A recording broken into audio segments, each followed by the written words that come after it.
So आजकल चाहिँ मान्छेहरूलाई एकदमै राम्रो क्यामेरा भएको फोन चाहिन्छ, त्यो पनि थोरै प्राइसमा के लाइक धेरै खर्च गर्न चाहिँ मन हुँदैन हैन, फ्ल्यागशिप फोन किन्ने बजेट हुँदैन। सो तपाईँ पनि वान अफ दोज त्यस्तो मान्छे मध्ये पर्नुहुन्छ चाहिँ नेपालको मार्केटमा चाहिँ अहिले भर्खरै हालचाल एउटा नयाँ फोन लन्च भएको छ Xiaomiको तर्फबाट, Xiaomi 14T, जसको प्राइस रहेको छ 64999 र यसको क्यामेरा यो प्राइसमा चाहिँ I think one of the best नै हुन्छ। यो फोन चाहिँ मैले 2-3 दिन जस्तो चलाइसकेँ हैन मज्जाले, र मोस्टली मैले यसको क्यामेरा नै टेस्ट गरेको छु हैन, र आई थिंक इम्प्रेसिभ छ फर द प्राइस। सो यो भिडियो चाहिँ म यसको अनबक्सिङ बक्समा के आउँछ त्यो पनि देखाउने छु र मेरो एक्सपिरियन्स पनि शेयर गर्ने छु। So this is Anmol Shrestha and you are watching TechLek. So Xiaomi 14T को बक्स चाहिँ यस्तो प्रकारको रहेको छ। अब यो प्लास्टिकलाई निकालिसकेपछि भित्रपट्टि एउटा छुट्टै बक्स छ र यसभित्र चाहिँ वारेन्टी पेपर्स र क्विक गाइड्सहरू पाउँछौँ भने त्यसपछि चाहिँ एउटा ब्ल्याक कलरको केस विच लुक्स गुड। त्यसपछि चाहिँ हामी पाउँछौँ the phone itself Xiaomi 14T र यसभित्र छ 67 वाटको चार्जर, त्यसैगरी चार्जिङको लागि USB to Type C cable, र अनबक्सिङको लागि चाहिँ यति नै। अब यो फोनको सबभन्दा इन्ट्रेस्टिङ कुरा भनेको यसको क्यामेरा सेटअप हो। सो फर्स्टमा चाहिँ त्यही कुरा गरौँ हैन। अब यसको क्यामेरा एक्सपिरियन्स चाहिँ मेरो राम्रै रह्यो। यसमा चाहिँ सो ट्रिपल क्यामेरा सेटअप छ पछाडिपट्टि र तीनटैमा चाहिँ लाइकाको समिलक्स लेन्सहरू युज गरेको छ। लाइकाको पार्टनरशिप छ Xiaomiसँग हैन। अब यसको चाहिँ हुन्छ नि मेन क्यामेरा जुन छ 50 मेगाको हो, सोनीको सेन्सर दिएको छ हैन, र राम्रो छ एक्चुअली, फोटोजहरू इम्प्रेसिभ नै फिल हुन्छ। त्यो एकदम धेरै स्याचुरेटेड छैन, जस्ट राइट अमाउन्ट छ। त्यसैगरी एक्सपोजर पनि राम्रो लाग्यो मलाई हैन, जस्ट गुड फर्स्ट इम्प्रेसन्स। त्यसैगरी अर्को जुन चलाउने मजा आउने लेन्स यसको भनेको चाहिँ यो अप्टिकल लेन्स हो के, 2x अप्टिकल जुम छ हैन, लाइक पोर्ट्रेट लेन्सहरू जस्तो खालको काम गर्छ र राम्रो छ एक्चुअली जुम लेन्स है। लाइक जुन 2x मा त्यो नेचुरल ब्याकग्राउन्ड ब्लर हुन्छ नि, त्यो चाहिँ हेर्दाखेरि मजा आउँछ कि फोटोहरू चाहिँ खिच्दाखेरि जस्ट रमाइलो थियो एक्सपिरियन्स। फोटो पनि good amount of saturation, details पनि नाइस नै छ। अब अल्ट्रा वाइड चाहिँ यसमा 12 मेगापिक्सलको हो, त्यो चाहिँ ठिकठाक भन्छु म है, फर्स्ट इम्प्रेसन। अब टेस्ट गर्ने बाँकी छ अझै। त्यसैगरी यसमा चाहिँ जुन Xiaomi 14 आएको थियो पहिला कम्प्याक्ट फ्ल्यागशिप Xiaomiको तर्फबाट, त्यसको फिचर्सहरू पनि यसमा पाउँछौँ हामीले। सो यसमा चाहिँ त्यही लाइकाको जुन फिल्टर्सहरू छ नि त्यो युज गर्दाखेरि डिफ्रेन्ट इन्ट्रेस्टिङ हुन्छ कि फोटोजहरू खिच्दाखेरि मजा आउँछ, एस्थेटिक फोटोजहरू खिच्नको लागि। त्यसैगरी यसमा मास्टर पोर्ट्रेट भन्ने त्यो फिचर पनि छ। सो डिफ्रेन्ट फोकल लेन्थमा चाहिँ हामीले यसबाट पोर्ट्रेट फोटोजहरू खिच्न सक्छौँ, एक्सपेरिमेन्टहरू चाहिँ गर्न सक्छौँ है।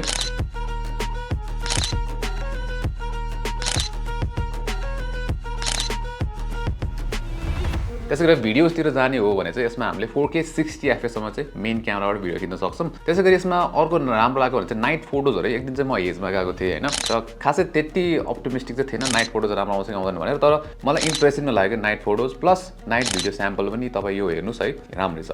By the way we are very close to 100K subscribers. 100K पुग्दाखेरि चाहिँ we are planning a massive giveaway. So त्यसको पार्ट हुन मन छ भने चाहिँ do subscribe to our channel है, also hit that bell icon for notifications. र अब अरू इन्ट्रेस्टिङ फिचर्सहरू भनेको चाहिँ AI फिचर्स जुन चाहिँ आजकल निकै धेरै फोन्सहरुमा चाहिँ हामीले पाउँछौँ। सो यसमा पनि अब इन्ट्रेस्टिङ कुरा लाग्यो मलाई AI इरेजर ग्यालरीमा। यसको चाहिँ प्रो भर्जन नै प्रोभाइड गरेको छ Xiaomiले र राम्रै काम गर्छ, मान्छेहरू डिटेक्ट मजाले गरिदिन्छ र रिमुभ पनि गरिदिन्छ। अर्को छ AI इमेज एक्सपेन्सन, यसले चाहिँ ठिकठिकै काम गरे जस्तो फिल लागिरहेको थियो मलाई। त्यसैगरी यसमा चाहिँ हामीले गुगल जेमिनाई पाउँछौँ जुन चाहिँ आजकल धेरै फोन्सहरुमा आइरहेको छ, र अर्को सर्कल टु सर्च पनि छ जुन चाहिँ S24 अल्ट्रा देखि चाहिँ अब हामीले हुन्छ नि एकदमै धेरै हुन्छ नि हाइलाइटमा आएको थियो नि त। सो त्यो फिचर पनि यसमा छ। अब यसको अर्को हाइलाइट फिचर छ 144 हर्ट्ज रिफ्रेश रेटको डिस्प्ले, 6.67 इन्च AMOLED डिस्प्ले हो। त्यसैगरी 1.5K रेजोल्युसन, 480 हर्ट्जको टच स्याम्पलिङ रेट पनि छ यसमा, र 4000 निट्सको पिक ब्राइटनेस है। So almost flagship like display चाहिँ हुन्छ नि, डेक्ड आउट डिस्प्ले चाहिँ दिएको छ कि। अब यसको जुन 144 हर्ट्ज रिफ्रेश रेट छ त्यो चाहिँ कतिखेर ट्रिगर हुन्छ भन्दाखेरि गेम खेल्दाखेरि अथवा बेन्च मार्क्सहरूमा चाहिँ ट्रिगर हुन्छ, नत्र अरू बेला चाहिँ मोस्टली 120 हर्ट्जमा चलिरहेको हुन्छ है। र डिस्प्ले हेर्ने हो भने ओभरअल हुन्छ चलाउँदाखेरि चाहिँ त्यो अलमोस्ट फ्ल्यागशिप एक्सपिरियन्स नै फिल चाहिँ हुन्छ। तर फेरि यो डिस्प्लेमा Xiaomiले हुन्छ नि आफ्नो अफिसियल साइटमा चाहिँ जुन प्रोटेक्सन छ नि, डिस्प्ले प्रोटेक्सन, त्यो अफिसियली मेन्सन चाहिँ गरेको छ। सो त्यो मेन्सन गरिदिएको भए चाहिँ बेटर हुन्थ्यो। अब क्यामेरा राम्रो छ, डिस्प्ले राम्रो छ, र यो प्राइसमा आइसकेपछि अब काहीँ न काहीँ लाइक हुन्छ नि काहीँ कम्प्रोमाइज हुन्थ्यो नि त। तर यसमा भने चिपसेटमा पनि कम्प्रोमाइज छैन कि। सो डिमेन्सिटी 8300 अल्ट्रा चिपसेट युज गरिरहेको छ, र यो चाहिँ हेर्ने हो भने चाहिँ अब एउटा AI हुन्छ नि डेडिकेटेड NPU भएको चिपसेट हो। त्यसैगरी AI फिचर्सहरू टन्नै सपोर्ट गर्छ यसले हैन। र यसमा चाहिँ के छ भन्दाखेरि जुन डिमेन्सिटी 8200 अल्टिमेट थियो नि, जुन चाहिँ हामीले इन्फिनिक्स GT20 प्रोमा निकै राम्रो पर्फर्मेन्स भएको चाहिँ चिपसेट हो, त्यो भन्दा बेटर पर्फर्मेन्स भएको चिपसेट हो। त्यसैगरी यसमा स्टोरेज चाहिँ अब 512 GB आउँछ US 4.0, र र्याम भनेको चाहिँ 12 GB को दिएको छ। र यसमा चाहिँ एउटा एकदमै इन्ट्रेस्टिङ फिचर पनि छ Xiaomiको पेटेन्टेड अल्ट्रा स्पेस भनेर। अब यो टेक्नोलोजी चाहिँ के हुन्छ भन्दाखेरि 512 GB स्टोरेज भए पनि 528 GB को चाहिँ टोटल युजेबल मेमोरी दिन्छ कि स्टोरेज दिन्छ। अब टिपिकली यो चाहिँ धेरै जस्तो म्यानुफ्याक्चररहरूले चाहिँ हुन्छ नि भर्चुअल मेमोरीबाट गर्थ्यो भने Xiaomi ले चाहिँ लाइक स्टोरेजमै अचिभ गरेको छ, त्यही भएर पेटेन्टेड हो यो चाहिँ हैन Xiaomi को। अब यो टेक्नोलोजी के हुन्छ भन्दाखेरि 512 GB टोटल स्टोरेज भयो भने एक्चुअली युजेबल स्टोरेज चाहिँ 528 GB को दिन्छ कि। सो यो अचिभ गर्नको लागि चाहिँ Xiaomi ले चाहिँ हुन्छ नि त्यो जुन हाइपर ओएस को फर्मवेयर छ त्यसलाई रिराइट नै गर्न परेको छ, त्यही भएर पनि यो चाहिँ पेटेन्टेड छ। त्यसैगरी अब यसको परफर्मेन्सको कुरा गर्दाखेरि चाहिँ एप्सहरु चलाउँदा एकदमै स्मुथ फिल छ। त्यसैगरी गेमिङ पनि मैले यसमा PUBG चाहिँ हुन्छ नि लाइक हल्का 5-10 मिनेटमा टेस्ट गरेको थिएँ र एक्सट्रिम प्लस यसमा चाहिँ हामीले पाउँछौँ हैन अप्सन स्मुथमा खेल्दाखेरि एकदम जस राम्रो छ गेमिङ एक्सपिरियन्स। अब अरु डिटेल परफर्मेन्स चाहिँ हामी रिभ्यूमा हेर्छौँ। अब यसको डिजाइन चाहिँ त्यति इन्ट्रेस्टिङ छैन, लाइक नर्मल नै फिल हुन्छ हैन, ब्लकी डिजाइन छ। यो जुन क्यामेरा मोडल हेर्यो भने ठुलो छ क्यामेरा मोडल पनि है। अब जुन पछाडी र अगाडिको प्रोटेक्सन भनेर मेन्सन गरेको छैन। त्यसैगरी जुन फ्रेम छ त्यसमा चाहिँ एल्युमिनियम एलोय भनेर भनेको छ हैन, तर यो फुल मेटल फिल चाहिँ आउँदैन। त्यसैगरी आई थिंक प्लास्टिक मिक्स चाहिँ हुन सक्छ यसमा है। फ्ल्याट ट्रिम भइहाल्यो र कर्भ एजहरु दिएको छ, सो ग्रिप इज गुड। त्यसैगरी पछाडिपट्टिको टेक्सचर पनि फिल्स नाइस र मलाई मन परेको भनेको चाहिँ जुन यो पावर बटनमा यो टेक्सचर दिएको छ नि, यो चाहिँ राम्रो लाग्यो मलाई। अब अरु प्रोटेक्सन मेन्सन नभए पनि यसमा IP68 रेटिङ भने चाहिँ मेन्सन गरेको छ Xiaomi ले, सो द्याट्स गुड। त्यसैगरी यो चाहिँ तीनटा कलर्सहरुमा चाहिँ अवेलेबल छ।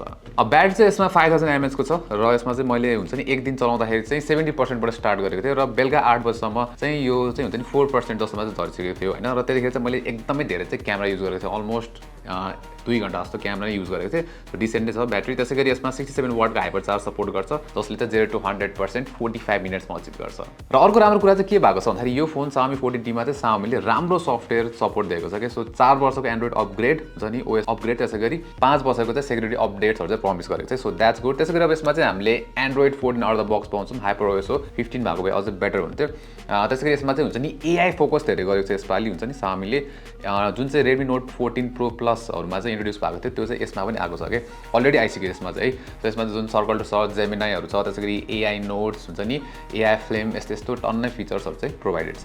सो 2-3 दिन एक्सपिरियन्स गरिसकेपछि मलाई यो फोन चाहिँ हुन्छ नि फर्स्ट टाइम म भन्न सक्छु कि यो प्राइस रेन्जमा one of the best camera system भएको फोन हो। प्लस यसमा त्यति धेरै कम्प्रोमाइज परफर्मेन्समा नि गरेको छैन, क्यामेरा सिस्टम राम्रै भए पनि त्यसै डिस्प्ले पनि लाइक राम्रो छ 144 हर्ट्ज डिस्प्ले है। र ओभरअल सबै कुरा चाहिँ हुन्छ नि लाइक नाइस फिल छ कि चलाउँदाखेरिको जुन एक्सपिरियन्स छ त्यो पनि रमाइलो छ र एआई फिचर्सहरु पनि टन्नै छ र त्यो चाहिँ हामी सबै डिटेलमा चाहिँ हुन्छ नि रिभ्यूमा चाहिँ एक्सपिरियन्स शेयर गर्छु। अहिलेको लागि चाहिँ यति नै। Thank you, see you again. TechLekh.